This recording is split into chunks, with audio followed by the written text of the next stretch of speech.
Welcome to the SIWIKE podcast, the only podcast that shares the stuff you didn't know you needed to know about jobs, careers, and life.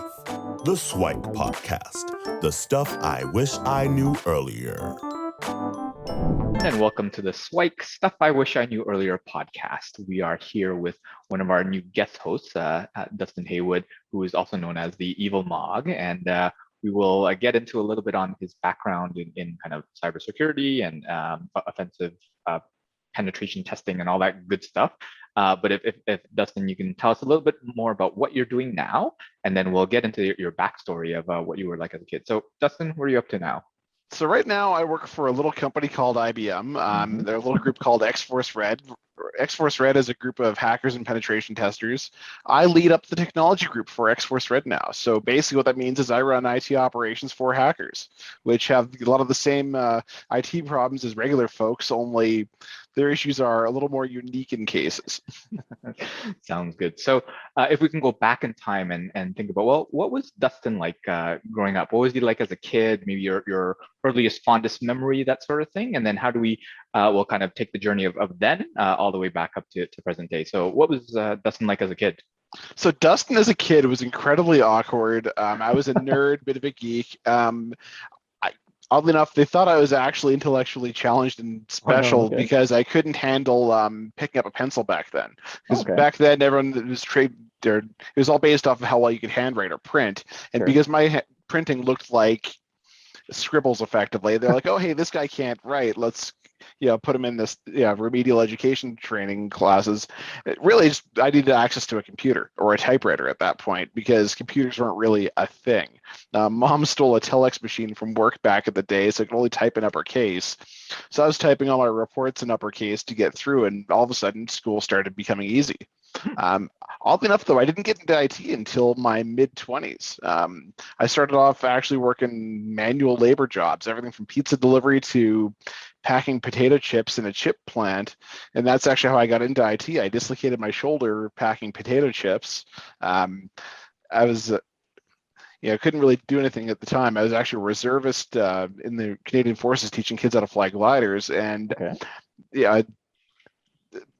as due to go join the military to become a comm research operator, but that shoulder dislocation completely wiped out any plans of going full reg force. So I got put on employee insurance, EI, and they had an option for retraining people who needed additional education. So I went to State Polytechnic to do a 6-month network tech course. Basically, the first year of their 2-year program combined down into 6 months.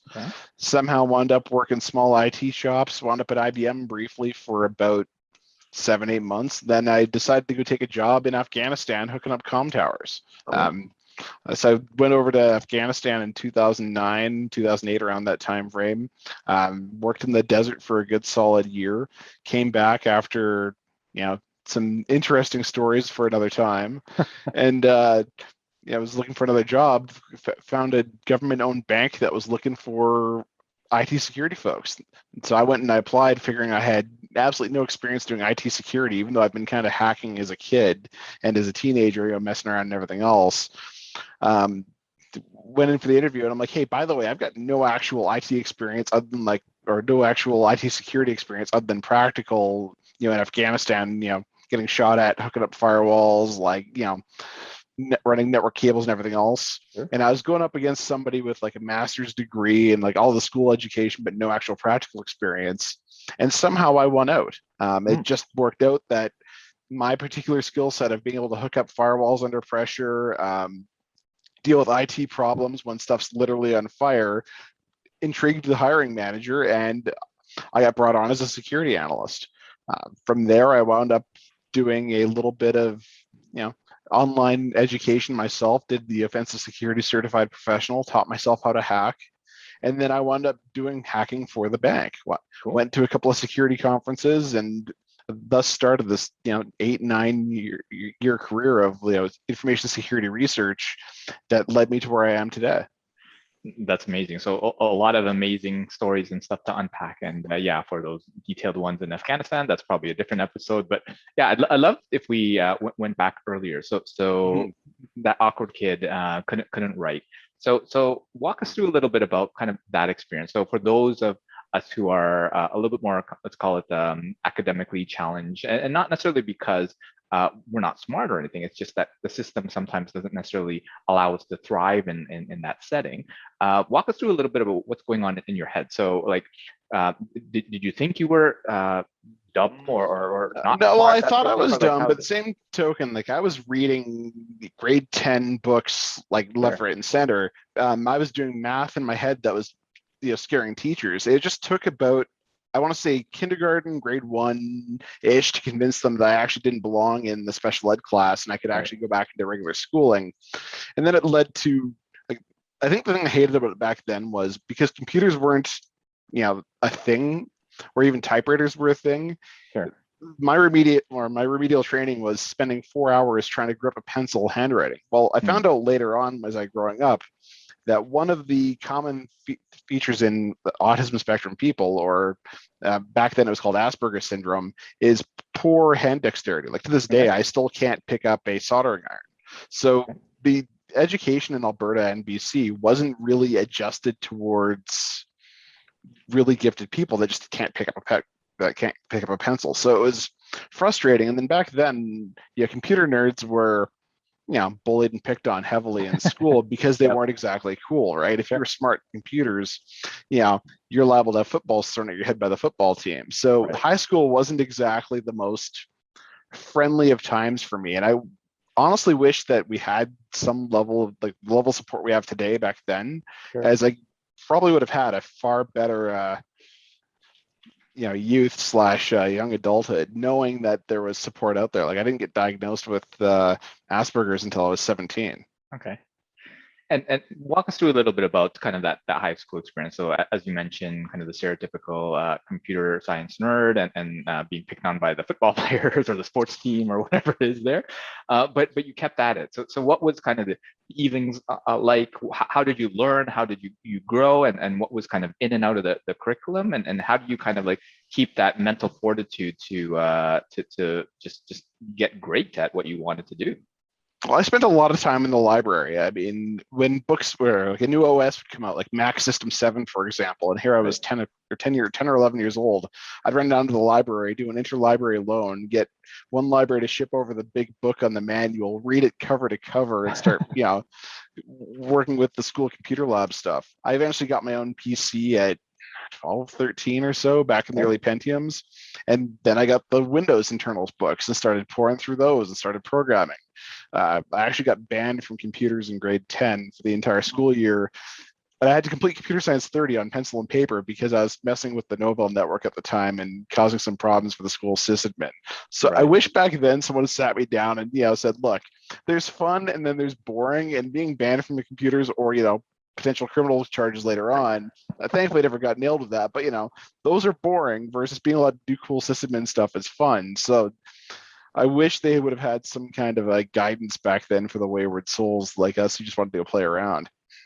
That's awesome. So there's always an interest there, it sounds like. So where did that come from? Was that kind of a natural like gravitation? Did you have some influences, like people around you that also were kind of the computer, the hacker types? No, it was mostly because I could finally handwrite. Like I could actually communicate really fast. I was typing 40, 50 words per minute. So it was just a natural place where I could fit in and socialize, as opposed to, like we had chat rooms, we had multi-user dungeons for text-based games. We had all those early online communities. Back then, it was just a way of communicating that didn't involve, trying to grip a pencil and type, because oddly enough, or the handwrite, because oddly enough, typing works out well for me. Right. And if you were to kind of share some of your experiences, so again, kind of like being bullied and picked on for the folks that are in areas that aren't cool or whatever, like what sort of guidance or advice might you have for yourself back then? Because it seems like that you kind of kept to yourself, and I have tons of manuals and things to look at.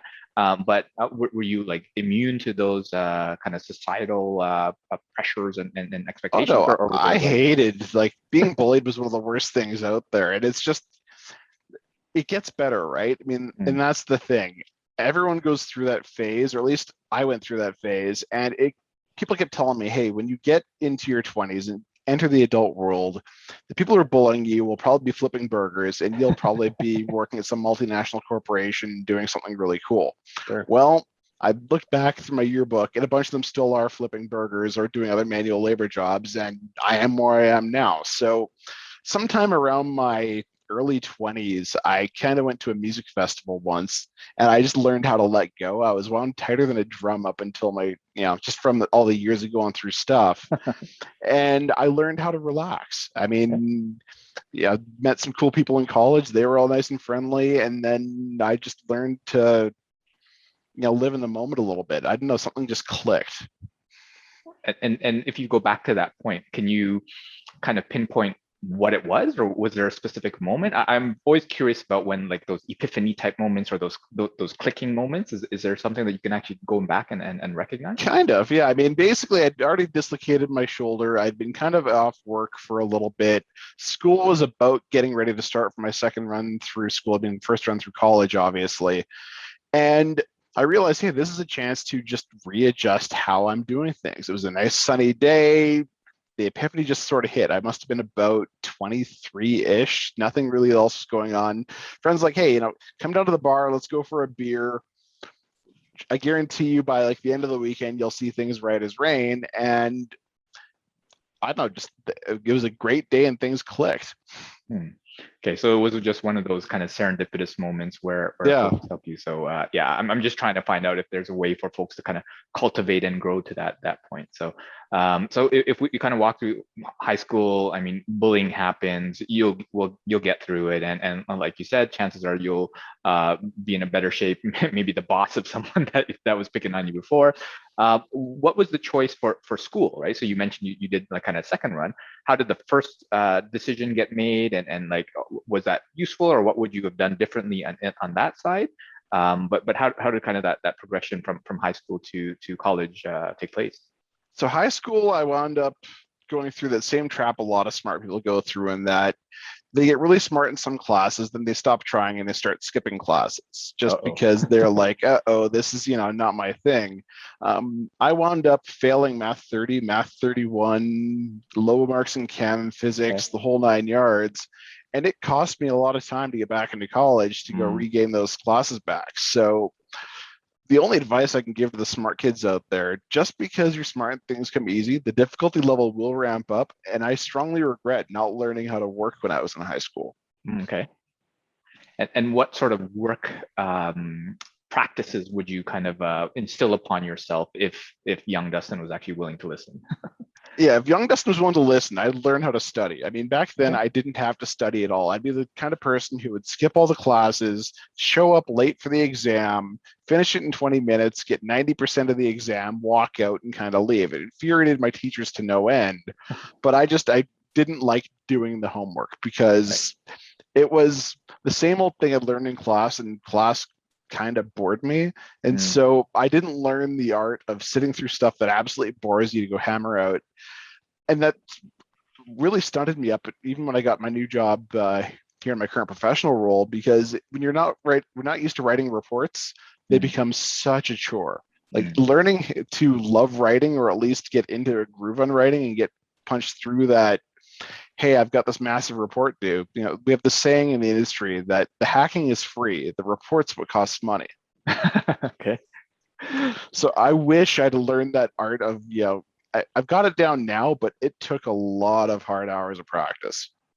Sounds good. So yeah, definitely share the same sentiment, where high school was a little bit easier, or I guess maybe more relaxed, and doesn't seem to be as much on the line. But then as you go to kind of college, university level, the difficulty level does indeed ramp up, right? Where you have to, and maybe not even ramp up, but also you have to study in different ways, because a lot of high school is kind of rote memorization. It's just all that sort of stuff. But then in college, university, it's more kind of the application and like different instances and stuff of that. So walk us through kind of the college experience. So I loved college. Okay. Loved college.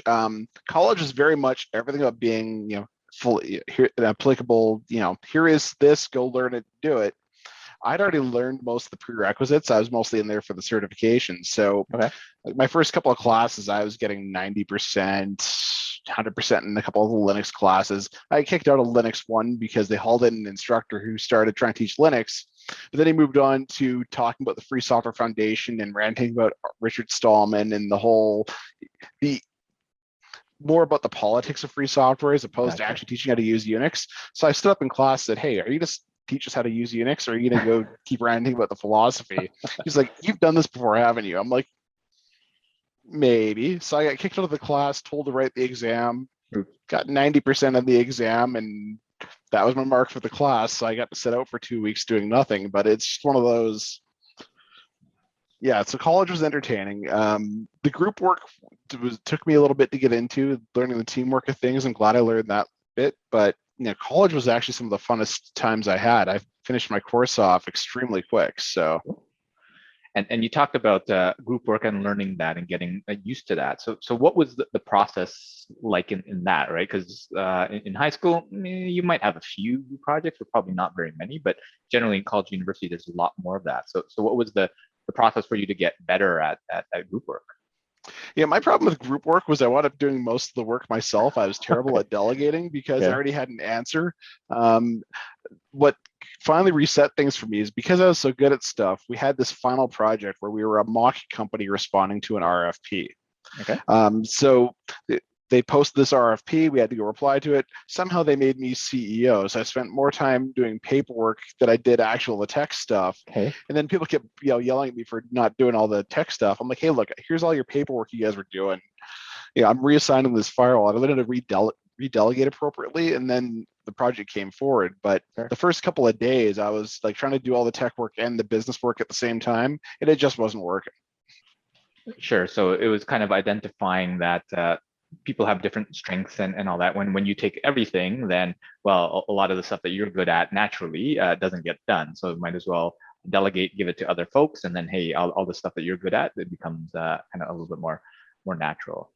So you mentioned that you had a couple of swings in college and stuff, or different sort of certification programs. So what was that process like? And then what was the process like to get into the workforce? So you mentioned you started in like just kind of labor type jobs, but what was the transition like between kind of the next program and onwards? Yeah, so during school, what we did was I did one of those courses where they did like your MCSA, your Linux Plus, your CCNA, a few other general IT related certs. So I wrote all my certification exams while I was still actually going through the courses. I mean, I wrote the Cisco exam while I was still in the middle of Cisco 3 because I'd read the books ahead and already got certified by the time we'd had our final exam. So that was good. The MCSA wasn't that bad either. The only one that threw me off is I think I was going right as Vista was coming out. I had to do my MCITP Vista to renew one of my certs one day. That was hard. But we had at the end of the program, they had a practicum they put you in, and I actually skipped my practicum. I was sent off to go work at one of those little IT shops doing like desktop imaging or something for one of the big four, consulting, whatever firms. I said, heck with that. I had a decent offer to go work for a little IT company that I went to work for, didn't like. Then I got another offer while I was working at this little IT company to come work for IBM. So it was just, he's already had all the certifications in place. I was basically already qualified. Once I got there, I was talking to some folks. We were working on a three weeks a days from 6 a.m. to 6 p.m. and then 3 weeks of nights, 6 p.m. to 6 a.m. You do like a 3 days on, 4 day off, 4 day on, 3 day off kind of rotating schedule. I wound up volunteering to go work the night shifts because we had someone I was working with that just couldn't handle the nights. Awesome as a day person. So I said, look, I'll take all your night shifts. You can take my day shifts. We'll make this whole thing work out. So I was on 7 weeks of nights, 3 weeks of days, which exposed me to all sorts of IT problems. Because oddly enough, even though the change windows are usually open during the day, a lot of them are usually only open during the night. And then working multinational, rotating shifts, I got exposed to a lot of problems. And I developed an ability to fix AAA problems or authentication, authorization, and accounting with like TACACS and Radius. So I wound up getting assigned to firewall accounts as well as just routers, which started getting me the security training, which was valuable in the industry. So, the thing That's something I would definitely do again, is volunteering for either extra credit or extra work or different engagements. Because as a level 1 analyst, you'll never touch anything. You won't even get read write. But the second you get into level 2 work at night and you're on changes, they elevate your access pretty quick. And then by volunteering to do things, you wind up getting exposure that you never normally would get. That's awesome. So it sounds like putting up your hand and requesting, even though it's not kind of the most convenient thing to do, because working nights is a little different than most people. What was kind of life like there? Because everybody who might kind of go out in the evening, well, you're working, right? And everybody's you want to go out in the afternoon, but everyone's working. So it was actually kind of handy because I was still in my mid-20s, so I could go to. I had a couple of after-hours clubs in Calgary, so I'd go out and party. Like, we'd get off work. Some of the clubs are still running till 10 a.m. because they'd get off, or they'd run from like a 1 a.m. till 10 a.m. routine for the after hours. I mean, the problem is they don't serve alcohol, but the music's great and it's entertaining watching all the sketched out people partying at you coming out of the bar at 10 a.m. on a Sunday morning while you're just getting off work and partying with them for the last 4 hours. It made things entertaining, so it wasn't that bad per se. I did that for a bit, and then I had another opportunity come across my way, contracting. So I only stayed on that for about 7 to 9 months or so ish before I got the offer to go replace every router and switch in every large big box retailer in Western Canada. So I was like, hey, we're a US company, we're swapping out all these switches, we need local contractors, here's a decent amount, you're driving all across Alberta and BC. And so I had my wife, who was my best friend at the time, be my driver while we drove around BC swapping out routers and switches. We weren't even dating at the time, so I hired her off because she was retiring as a massage therapist, needed some spare work. So I'm like, hey, I've got this contract, let's go run my little crappy company.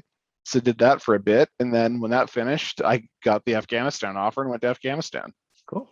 And on the contracting side, was it a pretty easy decision to do that? Like, did you always think about contracting? Because I know some people have a challenge when going from kind of full-time to contract because, well, there's no security in there and all that sort of stuff. So what was the decisioning or the thinking process around that?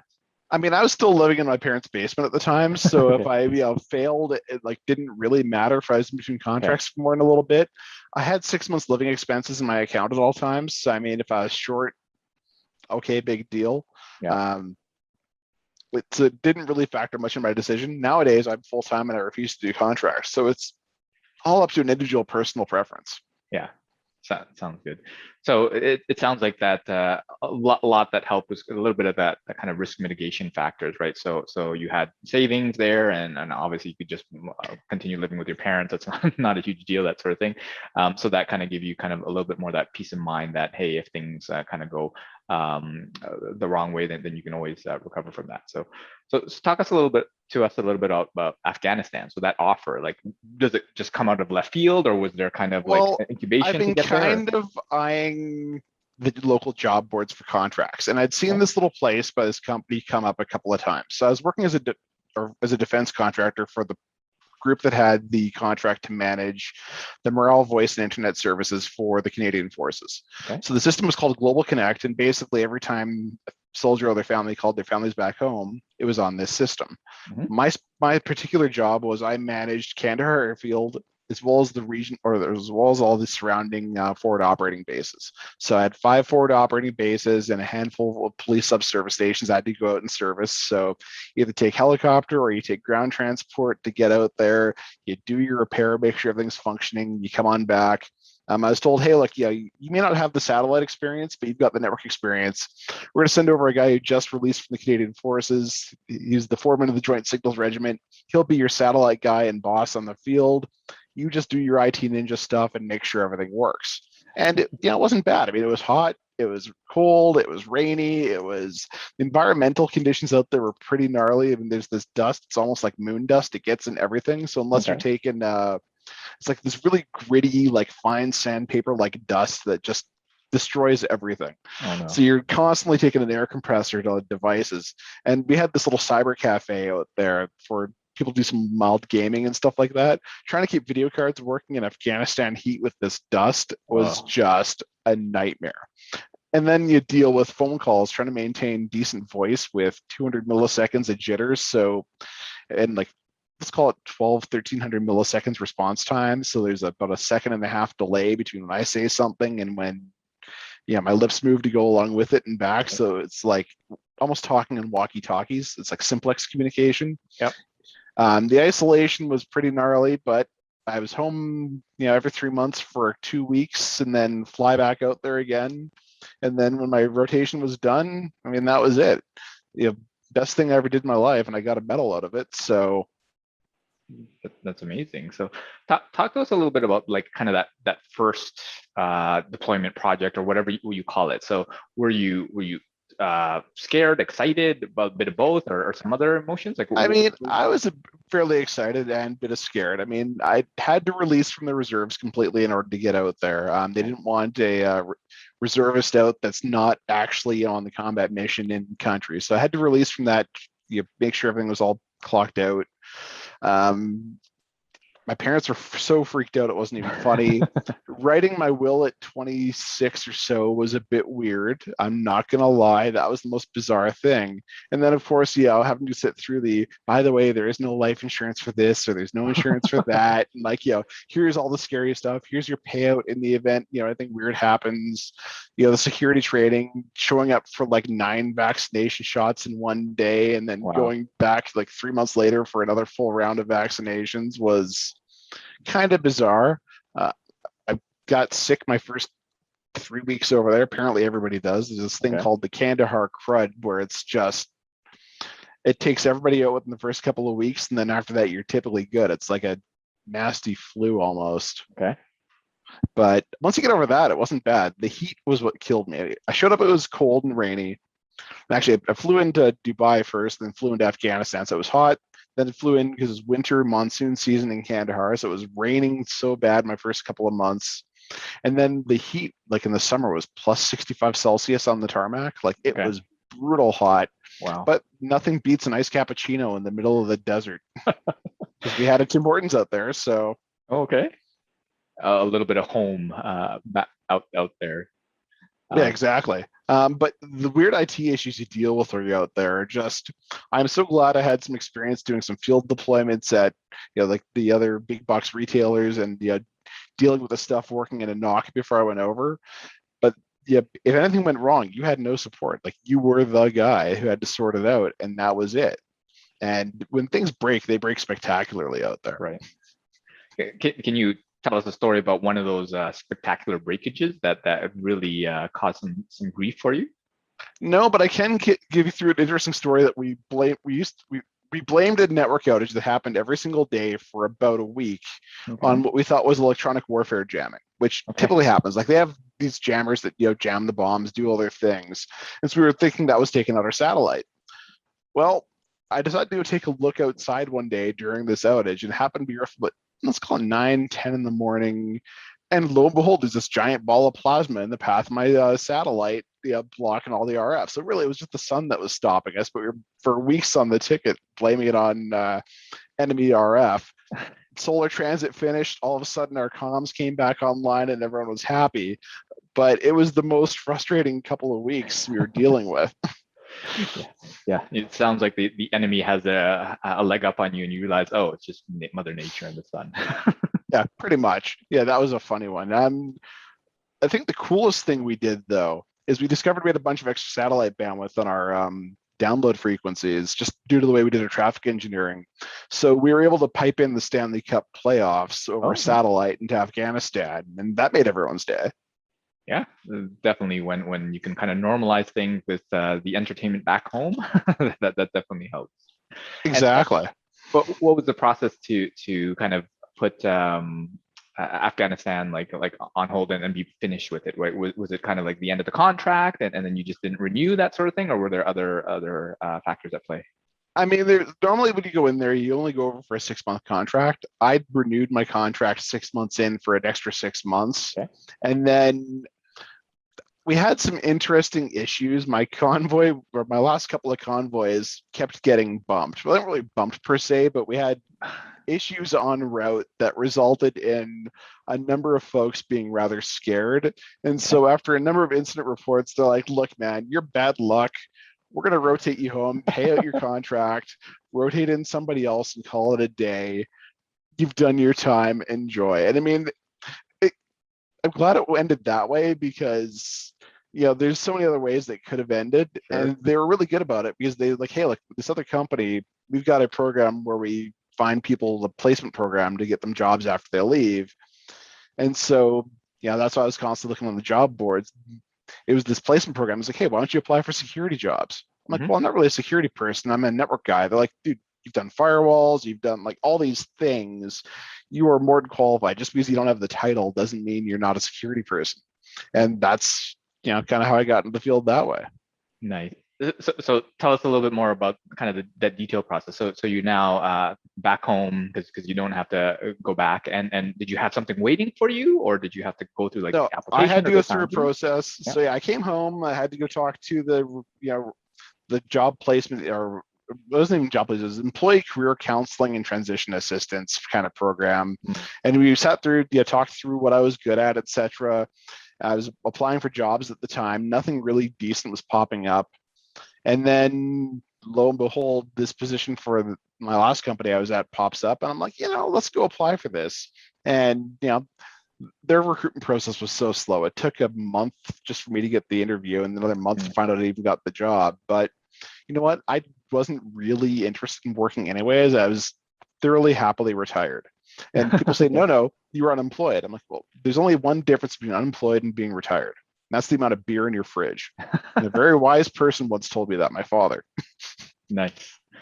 So it sounds like that, you came out of retirement. I came out of retirement to go into security, and I just said yes to every stretch possibility was there. And I also learned a bunch of things, like I dealt with data center fires, data center floods, data center migrations, SAP migrations. Like I was through the thick of virtually everything by the time I said, all right, I need to calm down and get down to a 40-hour work week again, because those that can wind up do, and those that are doing wind up getting suckered into overtime, and that's just the nature of the beast when you're young, right? That sounds good. So then that's when you get hired into IBM as part of. I got hired into ATB first. Was what happened was, right? I got hired into ATB, sat there for eight years, and then IBM actually picked me up at a security conference. So I got into the security conferences I was actually going for my OSCP at the time, and someone was like, hey, there's this conference called DerbyCon down in Louisville, Kentucky. I'm like, DerbyCon? Like, yeah, it's 1,000 people. You'll be perfect for you, right? Rather than this 50,000 or 30,000 DEF CON conference. Right. So I show up, and I felt so at home, it wasn't even funny. Like there's this mentality at DerbyCon that there are no rock stars, and anybody there would sit down and show you, hey, here's how we do this, or here's how we do that, or here's the CTF, come help me out. Like there was none of this ego at this conference, and it just grew. And after going there for years, I wound up speaking there, helping run the conference, like helping run their Wi-Fi and other things. And so I became kind of a fixture at this conference. And I was, at the end of an event after doing Hacker Jeopardy, when I ran into a recruiter for X-Force Red when they were picking people up. And I'm like, hey, I'm looking to go jump out. This is back in like September or so timeframe of 2016. And he's like, yeah, well, we're looking to go higher up. Give us a shout when you're ready to jump. And then I wound up working, what happened was we fired our blue team manager, and I was the red team manager at the time. So I wound up doing his job and my job, along with doing a full-time analyst role on each side. And I was just burnt out. I had a stress-induced panic attack during a blue coat migration that felt like a heart attack, honestly. I woke up in the emergency room, and that was my wake-up call that working 90 plus hours a week is not exactly good for you. So I went on stress leave, and they kept calling me out during my leave. So I called up IBM's like, hey, look, I need out of here. You guys still hiring? We started the interview process. And then I gave my employer, because I'd been there for so long, 2 months notice that I'm out of here. You guys have a whole bunch of stuff to transition.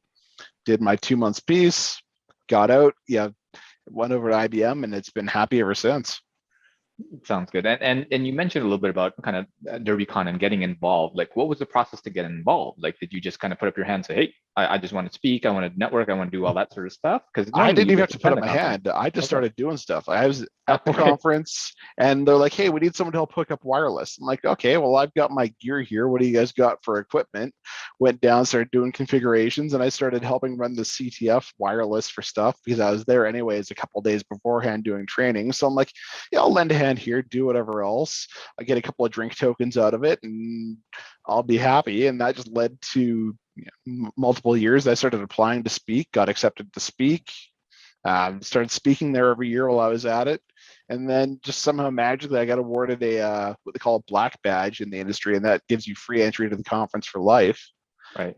Just due to my support. And then when employers see things like black badges and the fact that you're involved in conferences and the fact that you're helping out, yeah, it just leads to more opportunities for you. And For sure. I think when folks can see that other people value you, right? So with black badges or whatever sort of notoriety, I think that definitely helps. And when you're constantly around and a fixture in the places they are, then people take notice and they want you to come work for them as well. So it sounds like that you're enjoying your time at IBM. And I want to ask like the nickname. So you go by EvilMog, and even like your LinkedIn doesn't even have Dustin. Well, I guess it does, but not the URL part of it. Like, how did that come into it, and where did the name come from? And yeah.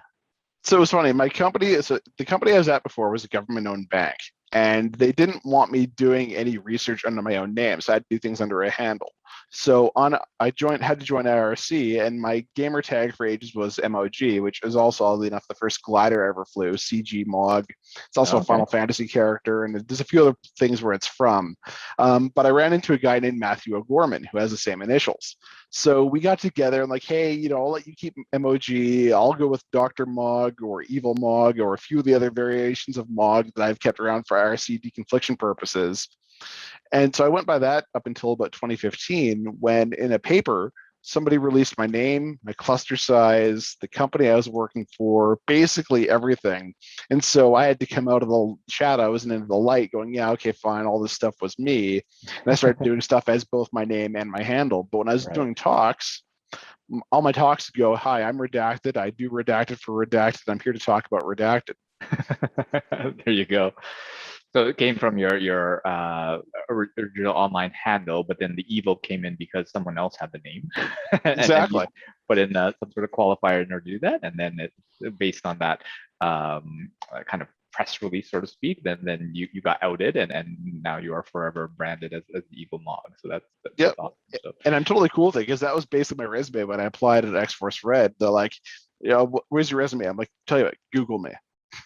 And that was literally the resume. I mean, I had to create one for HR purposes, but the decision to hire was made well before my resume ever hit the desk. Yeah, and that goes to the typical quote, like actions speak louder than words. When you're out there and people can Google you and then they find stuff, well, then that kind of speaks more than whatever bullet points exist on a nice piece of paper or whatever. So I think that's amazing. Exactly. Cool. Well, and that's why I tell everyone, hey, if you're trying to get into the industry, do blog posts, even if it's just how I learned something simple that everybody also knows out there. We look for your writing style. We look for things that you're doing. We look for people to get involved in conferences. Those tend to be the doers in the industry that wind up, doing great things. For sure. Yeah, and I definitely echo that advice. Whether or not you are the foremost expert, that's not what you're trying to share. It's how do you communicate? Can you communicate? Is probably another big thing as well. And when you're out there and confident enough to be out there, I think that speaks volumes as well. So, if you were to go back in time and give Dustin some SIWIKE, so I know we kind of peppered in a couple of them there, but if we were to kind of go back, maybe one or two. Maybe three top pieces of advice that you give yourself, what might those be? The top three things I probably would have done is pay attention in high school, get decent high school marks, save yourself a couple of grand in re-education later. 2, go to school earlier and get the higher level certifications sooner. If I could have skipped the manual labor phase of my life and all the wear and tear it did in my body and got into security sooner, I totally would have. And number 3, buy large amounts of Bitcoin back in 2009 because I had the chance to buy that stuff when it was 50 cents a piece, and I had I mean, it's going to crash one of these years anyway, so I'm not encouraging anybody to ever buy any kind of investments. I'm just going to clarify that now. Yeah. But, if I could have back then, I probably would have. Yeah, that's a bunch of times. There's so many times in that journey where it's like, I should buy some. Now do it later. I should buy some. Now do it later. I should buy some. And lo and behold, obviously it's one of those things. But to your point, probably now is not the right time to buy. Yeah, now is the worst time to buy. You buy low and sell high. Now it's super sky high. You'll it's only it's only worth what people think it's worth, and one of these days it's going to crash and fall apart. But had I known then, I may have. I lost a hard drive with 100 bitcoins on it back in the day because we were all mining and playing with the CPU stuff. I mean, it's lost, no skin off my nose now, but I mean, dang. Yeah, that would have been an earlier retirement, that sort of thing. So exactly. Speaking of that, so what are some future aspirations? What are some of the things that folks can look forward to the EvilMog being involved with, or can you even say? I mean, I'm always looking for something new and cool to work into. I mean, I've done the offensive side of the world. Nowadays, a lot of the hotness is in the SRE work, or site reliability engineering. Okay. Is what they call it now. And that's basically DevSecOps or running cloud with Kubernetes. Right now, my cloud experience is basically zero, other than doing some light breaking into it. A while ago, people thought cloud was the next, or would have been just a fad, but now with things like serverless computing and multi-cloud being the new way forward, if I was to go back and had to restart school again today, I'd probably become an SRE and do cloud DevSecOps. That's amazing. So yeah, it sounds like that there'll be more learning on the horizon for you, and who knows what'll be upcoming in the next phase of the story of the EvilMog. Well, here's the thing: the learning never stops. I want everyone to understand that right now. I mean, I probably spend 100 to 200 hours a year in continuing education just to keep on top of things. Let's look at Windows, for example. When I started, it was Server 2003. Mm-hmm. Server 2012 just dropped yesterday. So there's a good gap in technology that changes, and it's always going to be evolving. So if you're looking for a career where you're not learning, this is not the one for you.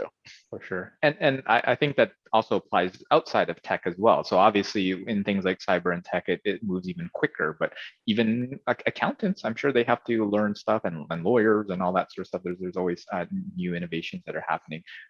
But obviously some of those take longer to get into the mainstream. But thanks so much, Dustin, for sharing your insights. And would love to have you back to kind of do a deeper dive on any one of these topics. There's a lot of things that I kind of noted in terms of even on the reservist side, or like more of those stories in Afghanistan, at least the ones that are declassified enough for you to share, that sort of thing. And even some of the mindset thing, because I find there's a great energy with you in terms of like just wanting to learn and kind of that curiosity. So maybe going back and figuring out where that may or may not have come from, and what you can have done to kind of incubate that. So yeah, thanks so much, Dustin, for joining us. And where can folks connect with you if you're willing to share, or Twitter is the easiest way. If you want to get hold of me on Twitter, it's evil_mog, because there is apparently an evil without the underscore, but he's got like 5 followers, and I've been trying to get him delisted for ages. So evil_mog on Twitter, or hit me up on LinkedIn, either or, EvilMog on LinkedIn. Both of those are the easiest way to get hold of me. That's perfect. So thanks so much, Dustin, for joining us, and hopefully we'll have you back on a future episode. Absolutely. Thanks for having me. Thanks for joining us on the SIWIKE Stuff I Wish I Knew Earlier, the podcast. If you like the podcast, please subscribe on iTunes, Stitcher, or wherever you found this podcast. And if you can give us a review, that would be very appreciated. Feel free to contact me on LinkedIn at LukiDanu, LukiDanu, and the same on most social media platforms. And I look forward to hearing from you. Thanks. Bye.